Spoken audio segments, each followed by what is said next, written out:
Jaren didn't expect anything strange when he got the call, just another broken power line. Just another lazy afternoon inside the maintenance tunnels under Sector 9. But when he reached the bottom level, the lights flickered red and the air felt wrong, too still, too quiet, like the lab itself was holding its breath. He tapped his comm. "Control, I'm in the Sector 9 basement."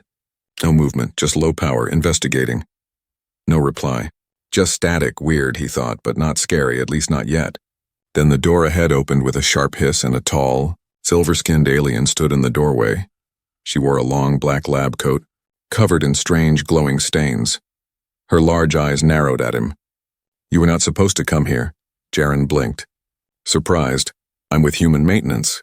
Code 45 Zeta," he said calmly. "I got a call about power surges." She didn't respond right away, just looked over her shoulder like someone or something was behind her. Then she stepped aside and motioned for him to enter. He hesitated, then walked in. The lab was strange, even for alien standards. Pulsing cables ran across the floor like veins. The walls were smooth and warm to the touch, almost alive. At the far end, a thick glass wall sealed off another chamber. "Glowing red from inside, what's behind that glass?" he asked, frowning. Dr. Zareel, he could just barely read her name tag, froze. "Nothing," she said too quickly. "Just an old project. No longer active." But Jaren had been around aliens long enough to know when someone was lying. He walked closer to the glass, but she stepped in front of him. "You don't need to go near it," she said sharply. Her voice low, Jaren tilted his head. "Why's it glowing? There's something alive in there, isn't there?" Just then a loud thump echoed from behind the glass. Something heavy had hit the inner wall. Then again another thump, stronger, closer. Jaren took a step back, his hand reaching for the tool on his belt. Zareel's voice trembled. "Please don't ask questions. Just fix the power and leave." Jaren looked around, then said quietly, "You're afraid of it, aren't you?" She didn't reply, but her shaking hands answered for her. Suddenly the glass wall lit up, a shape pressed against it. Tall, thin, with long arms and something wriggling from its back. It wasn't fully formed, almost like it was still changing. Still growing, Jaren's heart pounded. "What is that?" Zyreel finally spoke, her voice barely a whisper. "I made a mistake," she said. "It started as a healing organism, to repair damaged cells. But it kept growing," she continued, tears forming in her eyes. "And now it won't stop." The thing behind the glass moved again. This time it made a sound. A soft, wet clicking. Jaren stared at it, then back at her. "Why didn't you shut it down?" he asked. "I tried," she said, "but it learns, and now it's hiding parts of itself from the sensors." Jaren looked up at the blinking red lights around the lab. "Does anyone else know?" Zyreel shook her head. "If the council finds out, they'll erase me." "And maybe you too." Something about the way she said erase made Jaren's stomach twist. That wasn't punishment, that was deletion, total removal. A strange mechanical hum began to rise from the floor. Jaren stepped back as the lights dimmed further. "What's that?" She looked toward the ceiling. "It's getting ready to move again." "Move?" She nodded, her face pale. "It's not just growing, human. It's trying to escape." The glass cracked. Just a tiny spiderweb crack near the center. But Jaren saw it, and he knew what came next wouldn't be a quiet repair job. Not this time. Jaren stood frozen as the spiderweb crack in the glass slowly spread. Each tiny fracture shimmered under the red glow, like it was alive too. He reached for his tool belt. But what would he even do? Weld it shut? Tape it back together? Dr. Zyreel pulled him back quickly, her hands trembling. "Don't touch it," she hissed. "The glass isn't normal, it's bonded to the organism's structure." Jaren blinked, confused. "What do you mean?" "It's using the glass?" She nodded, sweat beading on her forehead. "It fused with the lab walls weeks ago. The structure is part of its body now." That made Jaren step back farther. "You built a living lab?" "No," she said, breathing hard. "I built a lab to heal bodies. Not grow monsters." She moved toward a console and typed something fast, her fingers glowing faintly blue as they interacted with the controls. A second later, the red glow from behind the glass turned deep purple. The crack sealed itself like skin closing over a wound. Jaren stared at the screen, watching the energy readings climb. "That's not possible," he whispered. "It's healing faster than you can contain it." Zyreel turned to him, her face full of shame. "I never wanted this," she said.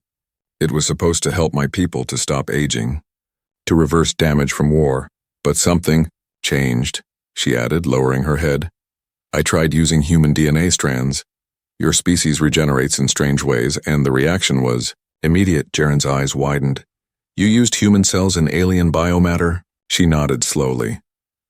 It was only a trace, she said. One drop of blood from a cut on a visitor's hand. And then it started growing on its own. She said, it didn't ask, it didn't wait. It just grew. She turned the screen toward him, showing a video feed. Jaren watched in horror as an earlier recording showed the organism. A blob at first, soft and harmless looking. Then, after being exposed to the human DNA, it pulsed, shifted, and within seconds began forming limbs. It started mimicking shapes, tentacles, claws, even a face, Zyrel's own face. Why didn't you destroy it back then? Jaren asked, his voice rising. I couldn't, she whispered. It was speaking to me. Jaren froze. Speaking? She nodded, voice shaking.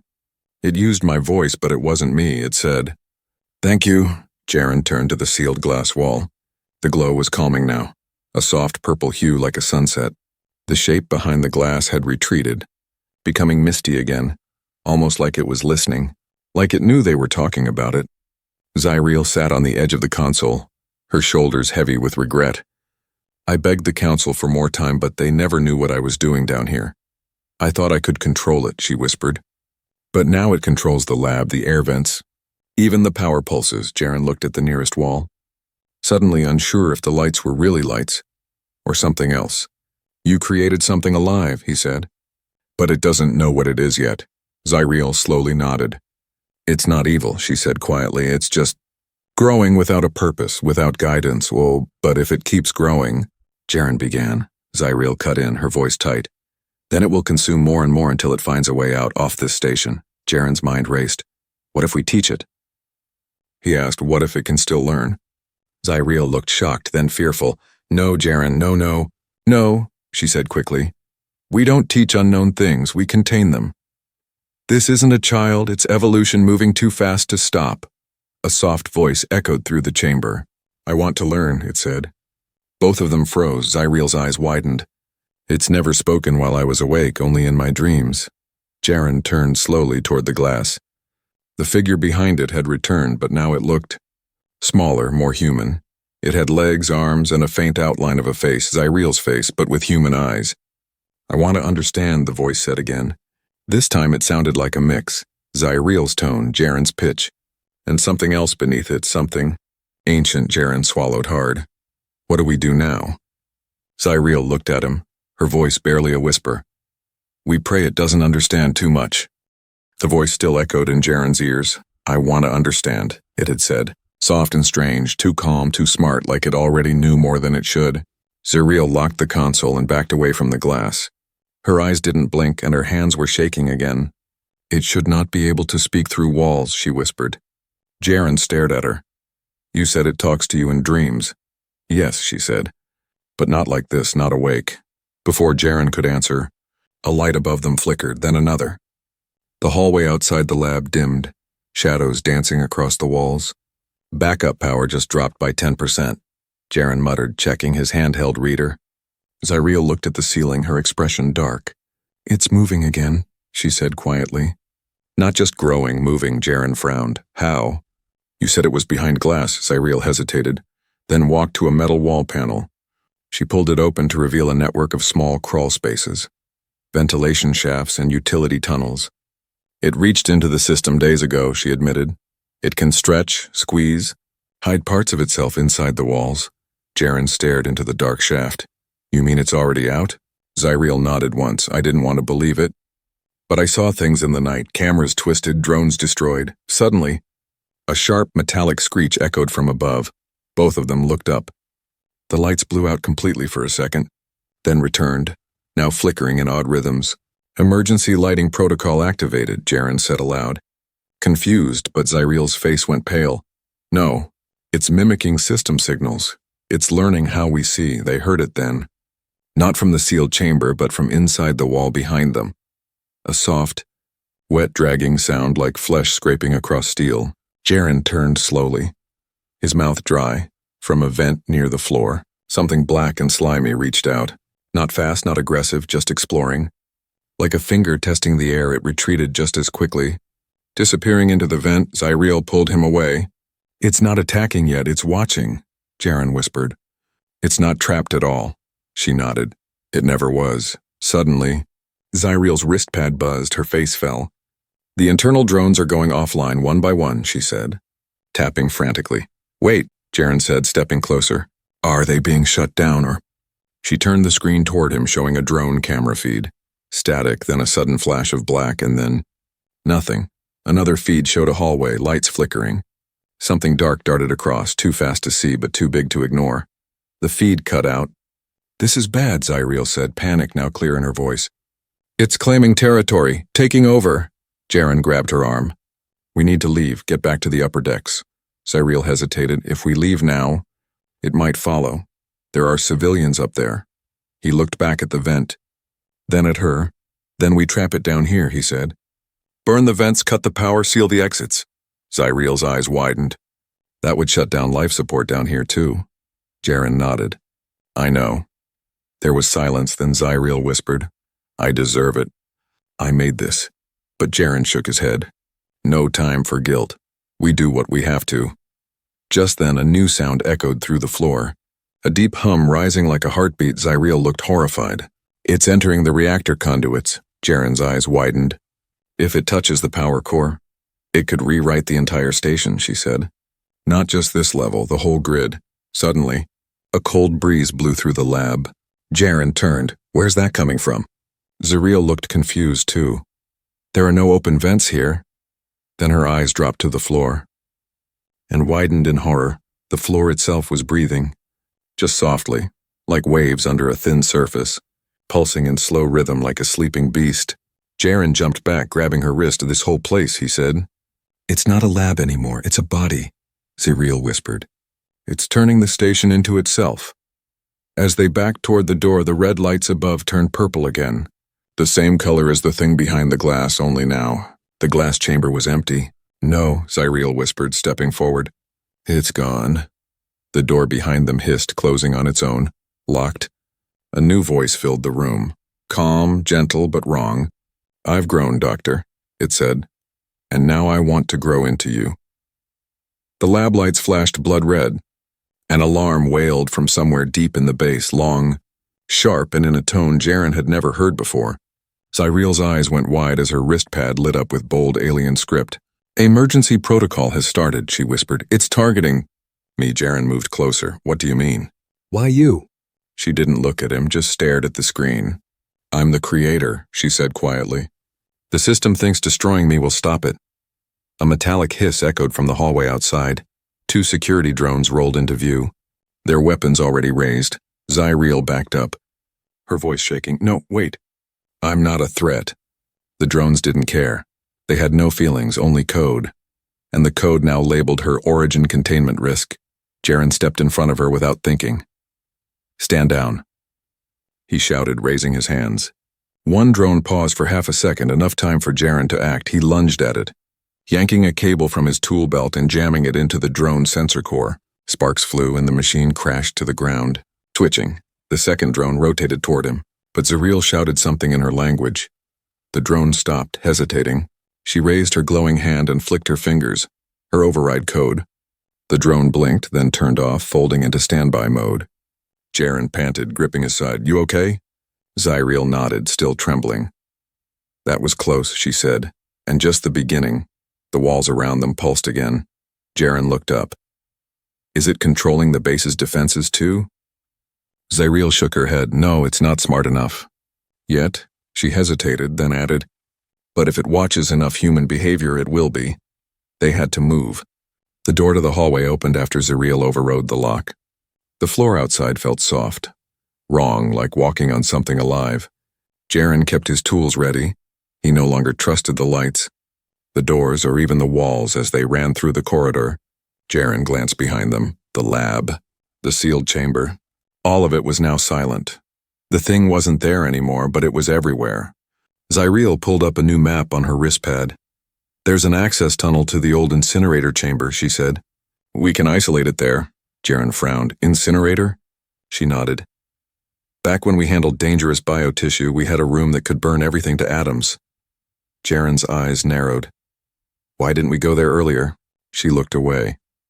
I couldn't bring myself to destroy it, she admitted. Until now. The hallway suddenly shifted, literally. Pipes along the ceiling bent inward like something massive had just squeezed through. A foul, damp scent filled the air like wet metal and rot. Ziriel gagged, holding her mouth. It's getting stronger, she said. It's feeding on energy systems, electrical, biological, even chemical.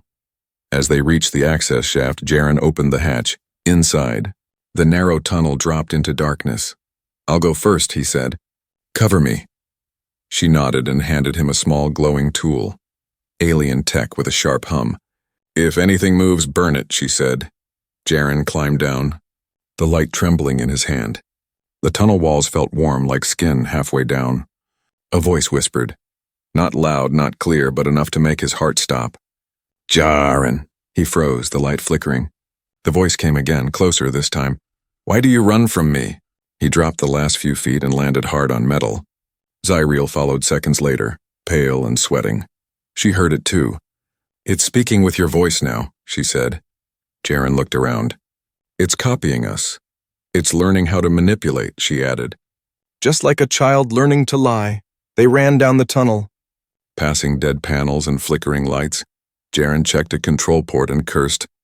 The thing shut off the incinerator's main switch.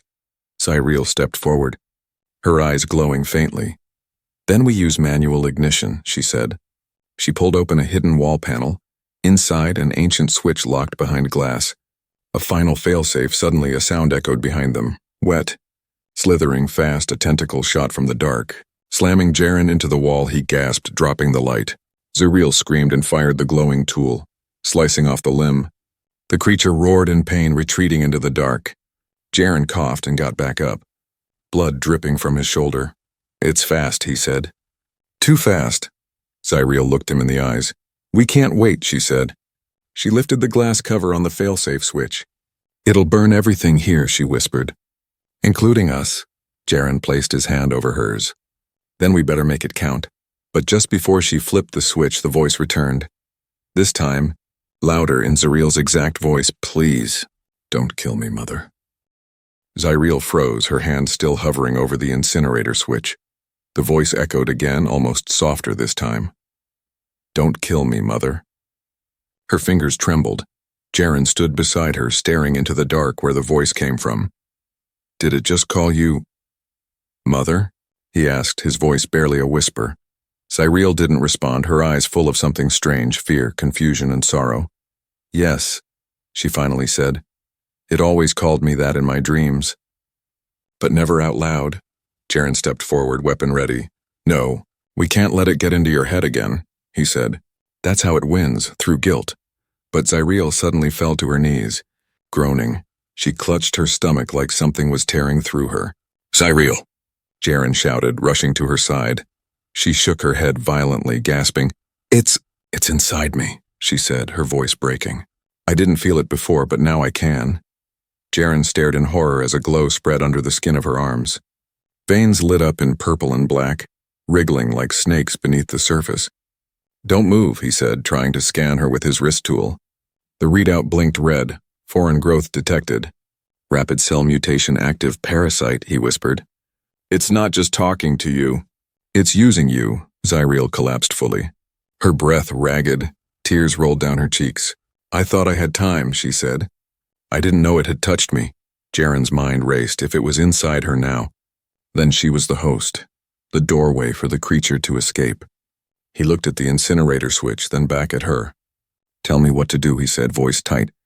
We don't have long. Ziriel looked up at him, eyes glowing faintly purple now. I can still fight it, she said. But you have to cut it out before it fully takes over. Jaren paled. I'm not a surgeon. You're a mechanic, she said, almost smiling. Same thing in a crisis. He stared at her, at the glowing patterns crawling across her body. Then he opened his tool belt and grabbed a sterilizing torch and a multi-blade. This is going to hurt, he warned. I know, she whispered. Just don't let it speak through me again. Jaren worked fast, cutting through the uniform at her side. The skin underneath moved like something was shifting to avoid his blade. He grit his teeth. "It's aware," Zyriel screamed, her body arching as he sliced into the side of her ribs. Purple liquid oozed out, not blood, not normal. Inside, something pulsed. A small dark mass wrapped in nerves and tissue. It blinked, Jaren gasped. "It has an eye!" He reached in with a stabilizer clamp and pulled it free. The mass squirmed and hissed, trying to bond with his glove, but he slammed it into a containment pod and sealed it shut. The pod glowed blue, freezing the thing instantly. Zyriel passed out, her breathing shallow. Jaren knelt beside her, checking her vitals. She was alive, but barely. Then the walls around them pulsed again, this time violently. "You hurt me," the voice growled, now twisted and angry. "You took part of me." Jaren looked at the containment pod. It twitched, even while frozen. The rest of the creature knew what happened. It was angry. And it was coming. Suddenly, the walls began to peel open, like mouths tearing wide. Tentacles burst through, smashing pipes and cables. Jaren grabbed Zyriel and dragged her toward the emergency elevator. He hit the switch and the small platform began to rise slowly. Too slowly, one of the tentacles reached up, wrapping around the base of the lift. Jaren kicked at it, but more kept coming. Just then, the containment pod let out a high-pitched pulse. The tentacles flinched, shaking violently. The pod was sending out a rejection signal. Like a beacon, Jaren grabbed the pod and held it up. "You want this?" He shouted, "Back off!" The tentacles retracted slightly. Confused or afraid, the platform continued rising. They reached the upper hatch just as the walls below began glowing red again. Jaren pulled Zyriel out onto the floor above, slamming the hatch shut. Then he sealed it with a welding arc below. They heard the thing roar in frustration. The floor vibrated, but the creature didn't follow. Not yet. Zyriel stirred weakly, her eyes fluttering open. "Did it?" "Stop," she whispered. "For now," Jaren said, holding up the pod. "But this is the only reason it didn't kill us." Zyriel stared at the mass inside the pod. Her own creation. Her own nightmare. "It's not just growing," she said softly. "It's learning who we are." Smoke curled through the hallway vents like silent ghosts. Every step Jaren took crackled with broken wire and falling ash.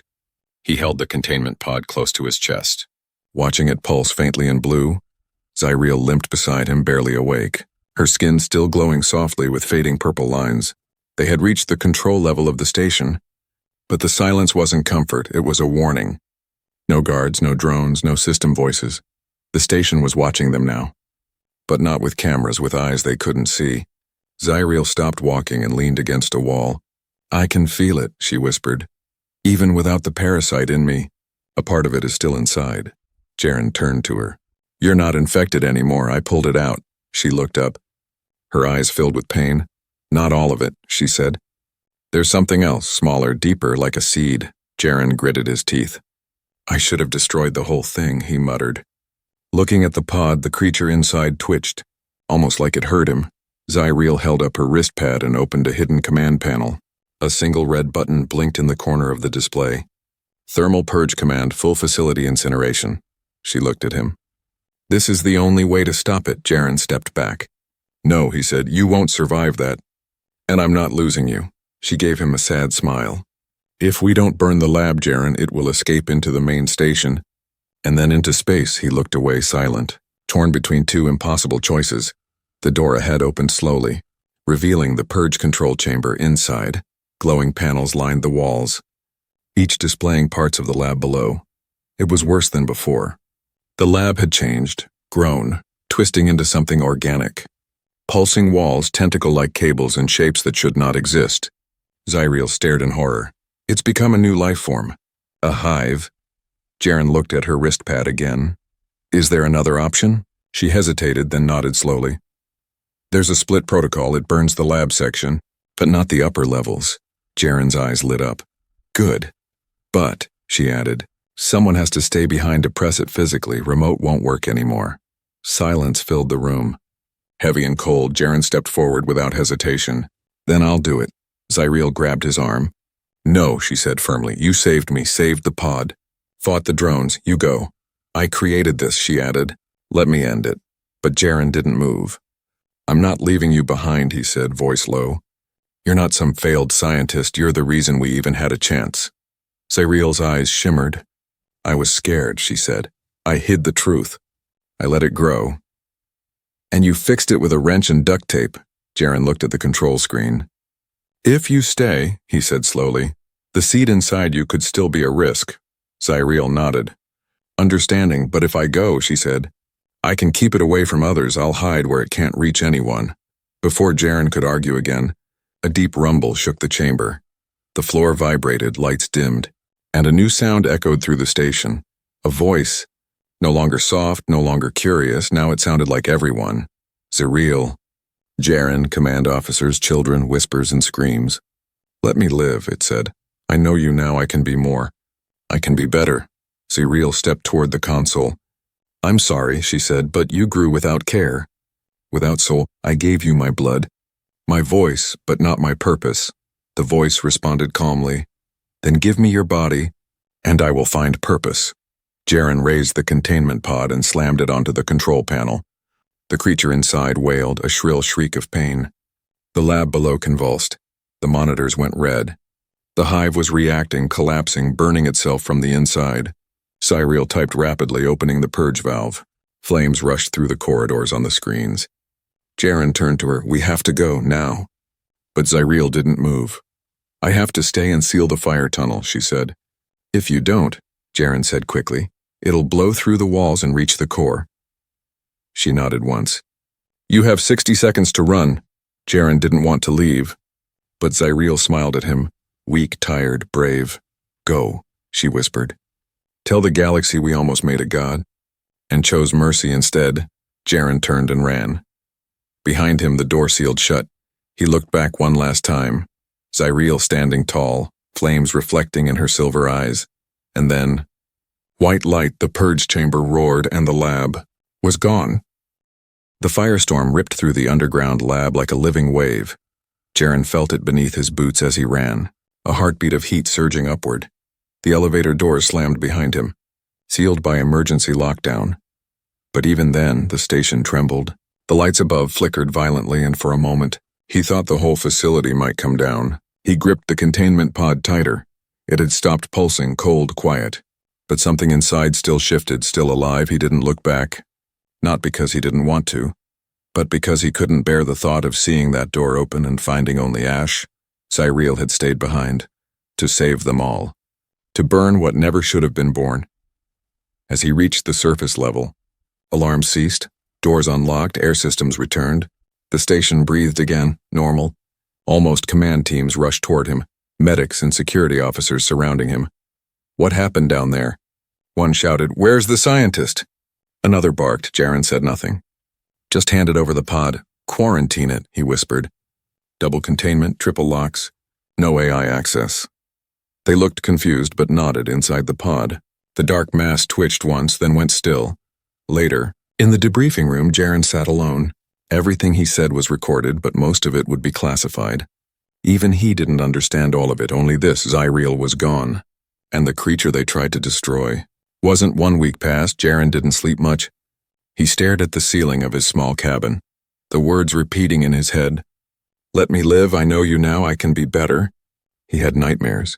Zyreel's face half lit in fire, her voice whispering through static. But one night, something stranger happened. A soft ping woke him. A private message file had arrived on his terminal. No sender, just one line. I remember you. Jaren sat up. Heart pounding, he opened the message. It wasn't just text. There was a voice recording. Garbled, but clear enough. It was Zyreel's voice. Not recorded, not fake live. I'm still here, the voice said, or at least, what's left of me? Jaren's hands shook. He leaned closer. I locked the last piece of it inside me, she said. I used the fire to destroy the hive, but not everything. The screen flickered. And for a moment he saw her face, not whole, not real, just pixels and memory. But her eyes were still hers, still silver. I escaped into the upper relay before the burn, she continued. My body didn't make it, but part of my mind, fused with the station's old data. She paused. It's not safe, she added. They're trying to extract me. Thinking I'm some backup file, Jaren stood. His chest tight. They'll wake it up again, he whispered. Zyreel's voice answered. Yes, another file appeared, encrypted. A command key, her last override. Jaren knew what it meant. One press, and her last trace would vanish, deleted forever. Or he could keep her, hide the file, protect her from curious hands, but also protect the thing inside. He stared at the screen. Sweat ran down his neck. This was her gift, or her curse. The voice whispered again, soft, almost human. Please, let me stay. Jaren closed his eyes.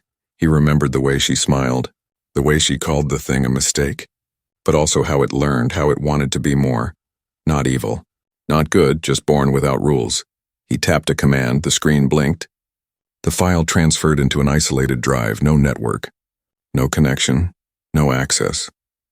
He locked it in a vault under his cabin floor, then sat down staring at the stars outside his window. Somewhere deep in the system core, something shifted. Just a flicker, a whisper of code, a question unspoken, who am I? And in the silence, far beyond where the station's sensors reached, a signal pulsed once, then disappeared. Jaren never spoke of it again, but sometimes, when he walked alone through the quiet decks, he heard faint footsteps that weren't his, and sometimes he whispered back, I remember you too.